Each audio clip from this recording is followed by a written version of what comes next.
कुछ वर्ष पूर्व लोगों की यह धारणा थी कि वैदिक सभ्यता ही भारत की प्राचीनतम सभ्यता है, पर हड़प्पा और मोहनजोदड़ो की 1920 ईस्वी के बाद की खुदाइयों से ये स्पष्ट हो गया कि ऋग्वेद के युग से भी पहले भारत में एक अत्यंत वैभवशाली सभ्यता का प्रादुर्भाव हो चुका था।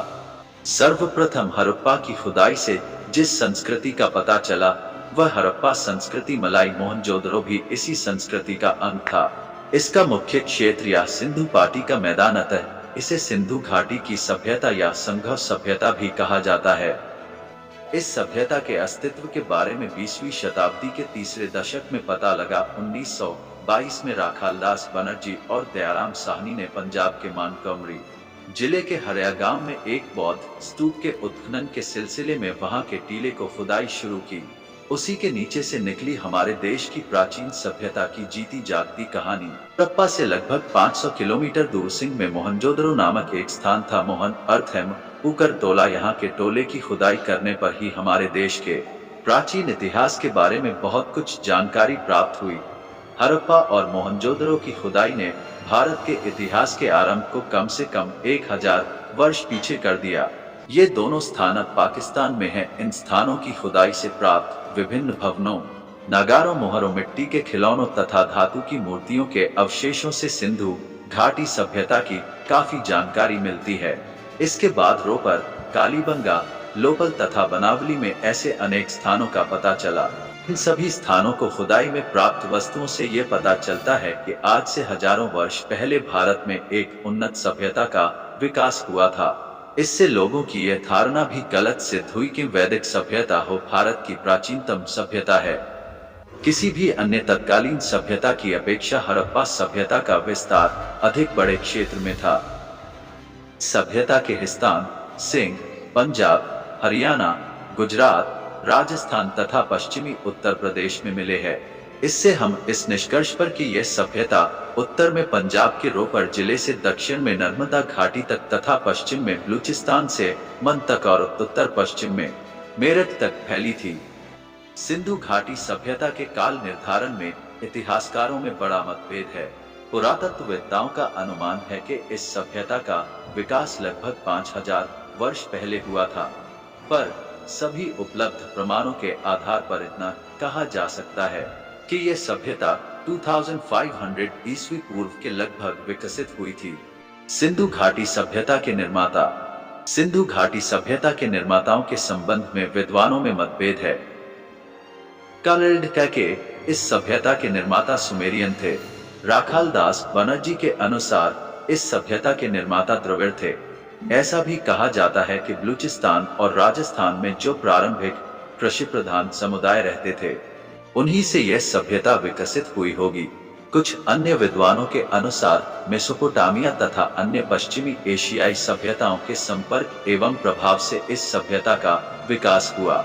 सिंधु घाटी सभ्यता के अवशेषों के आधार पर अधिक से अधिक यही अनुमान लगाया जा सकता है कि यहाँ के निवासियों में आयंतर अन्य सभी जातियों के लोग थे। धातुकालीन सभ्यता। सिंधु घाटी सभ्यता अन्य नदी घाटी सभ्यताओं की तरह धातुकालीन सभ्यता थी।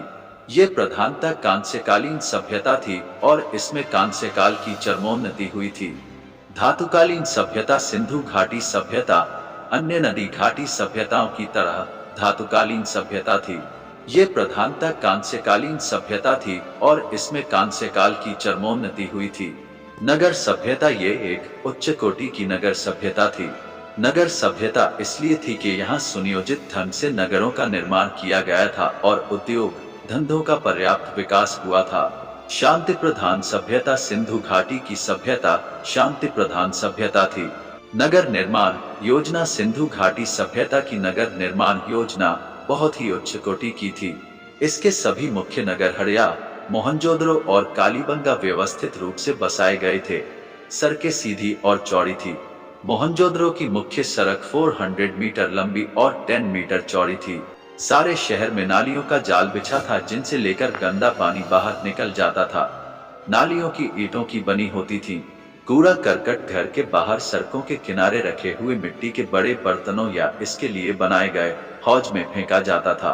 भवन निर्माण योजना। हड़प्पा और मोहनजोदड़ो की खुदाई में जो सामग्रियां प्राप्त हुई हैं, उनसे हमें स्पष्ट संकेत मिलता है कि भवन निर्माण कला में हमारे आदि निवासी बहुत निपुण थे। मकान योजनाबद्ध ढंग से सड़क के दोनों किनारे बनते थे। उनकी नींव गहरी और चौड़ी होती थी। दीवारें मोटी और पकाई हुई ईंटों की बनी होती थीं। प्रत्येक घर में आंगन होता था और आंगन के चारों ओर कमरे बने थे। घरों में सड़क की ओर खिड़कियां नहीं दी जाती थीं, पर आंगन की ओर से हवा का पूरा प्रबंध रहता था। प्राय सभी मकानों में कुएं, स्नानगृह और ढंकी हुई नालियां रहती थीं। साधारण श्रेणी के आदमियों के मकानों में प्राय 2 कमरे होते थे। विशाल खानागार एवं अन्य सार्वजनिक स्थान खुदाई में मिले भग्नावशेषों के आधार पर कहा जाता है कि उस समय सार्वजनिक स्नानागार एवं भवनों की भी व्यवस्था थी। इनमें सबसे प्रसिद्ध मोहनजोदड़ो का खानपर है। यह काफी बड़ा है और इसके बीच में एक तालाब है। जलाशय के नजदीक नहाने के लिए 8 छोटे छोटे स्नानागार बने हुए हैं। हमें एक घर मिला है। इसमें कई ऐसी इमारतें हैं जो देखने में सार्वजनिक मालूम होती थी। कुछ शहरों में बड़े बड़े गोदाम थे जहां देहात से लाए गए अनाज रखे जाते थे। लोथल में एक विशाल इमारत मिली है। कुछ पुरातत्वविदों के अनुसार यह बंदरगाह था। इससे यह भी पता चलता है कि लोथल एक महत्वपूर्ण व्यापारिक केंद्र था। सामाजिक जीवन, सामाजिक वर्गीकरण सैंधव सभ्यता के निवासी बुद्धिजीवी, योद्धा, व्यवसायी, व्यापारी, श्रमजीवी, शिल्पी, मजदूर आदि विभिन्न वर्गों में बंटे थे।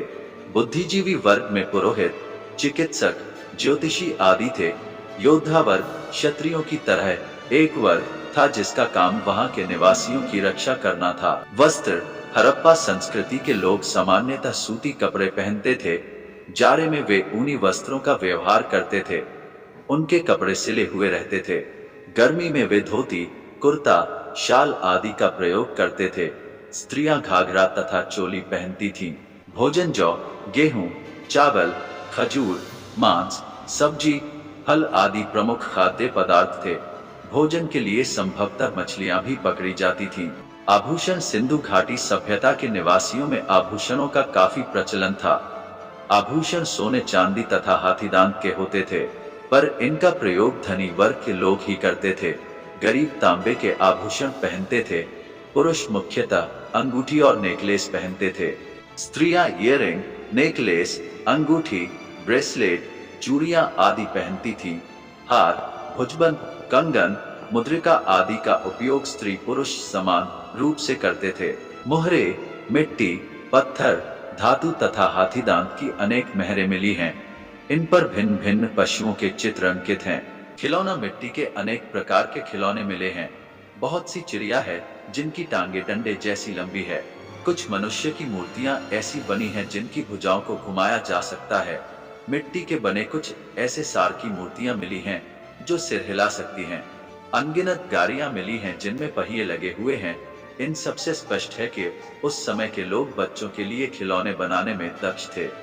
विज्ञान, सिंधु घाटी के लोगों को धातु तकनीक की पूरी जानकारी थी। वे धातु गला लेते थे तथा चदरा का भी निर्माण कर लेते थे। वे दिन और तांबा मिलाकर कांसा तैयार करते थे। उन्हें चिकित्सा विधा का भी ज्ञान था। वे तरह तरह की औषधियों भी बना लेते थे। मनोरंजन, सिंधु घाटी सभ्यता के लोगों को नाचने गाने का बड़ा शौक था। वे गेंद, गोलो, पासे आदि से अपना मनोरंजन करते थे। पक्षियों और जानवरों का शिकार करना भी उन लोगों के आमोद प्रमोद का एक अच्छा साधन था। कभी कभी लोग चिड़ियों को लड़ाकर अपना मन बहलाया करते थे। आखेट, शतरंज मनोरंजन के अन्य साधन थे। सवारी, हड़प्पा संस्कृति के लोगों की मुख्य सवारी बैलगाड़ी थी। हड़प्पा में तांबे का एक वाहन मिला है जो इके के समान है। आर्थिक जीवन, कृषि, सिंधु घाटी सभ्यता के लोगों का मुख्य व्यवसाय खेती था। लोग गेहूं, जौ, मटर, राई, कपास इत्यादि की खेती करते थे। वे खजूर, तरबूज आदि फल भी उपजाते थे। पशुपालन का भी महत्व था। लोग बैल, भैंस, बकरे, सुआ, भेड़ इत्यादि पशु पालते थे तथा दूध एवं घी का व्यवहार करते थे। ऊंट तथा गर भी पाले जाते थे जिनसे बोझ ढोने का काम लिया जाता था। कुबरदार सान लोगों का प्रिय पशु था। वे हाथी तथा बारहसिंगा से परिचित थे पर अश्व से अपरिचित थे। उद्योग, कपड़ा बुनना, बर्तन बनाना, बड़ागिरी, भवन निर्माण, धातु के कारोबार, हाथी दांत के कारवार इत्यादि लोगों के प्रमुख उद्योग थे। जुलाहे ऊनी तथा सूती वस्त्र तैयार करते थे। सोनार सोने चांदी के आभूषण बनाते थे तथा कुम्हार चाक पर मिट्टी के बर्तन तथा विभिन्न प्रकार के खिलौने तैयार करते थे। व्यापार, सिंधु घाटी सभ्यता का व्यापार भी उन्नत अवस्था में था। मध्य एशिया के प्रांतों और पश्चिमी यूरोप से भी यहाँ के लोगों का व्यापारिक संबंध था। सिंधु घाटी सभ्यता की विभिन्न वस्तुएं मेसोपोटामिया में मिली है। सिंधु घाटी सभ्यता का अंत। सिंधु घाटी सभ्यता का लगभग 1500 ईस्वी पूर्व में अंत हो गया। इस सभ्यता का अंत कैसे हुआ यह निश्चित रूप से पता नहीं चलता। विद्वानों का अनुमान है कि सिंधु नदी में बाढ़ जाने या अकाल पड़ जाने या भूकंप होने या विदेशी आक्रमण होने के कारण ही इस सभ्यता का अंत हो गया। इस सभ्यता के पूर्ण विनाश का कारण विदेशी आक्रमण ही स्वीकार किया जा सकता है। उन आक्रमणकारियों में आर्यों का स्थान प्रमुख था। ये आर्यों की धर्म पुस्तकों से स्पष्ट हो जाता है। तो यह था हमारा सिंधु घाटी सभ्यता। तो दोस्तों, अगर ये वीडियो पसंद आई तो इसे लाइक, शेयर, सब्सक्राइब कीजिए।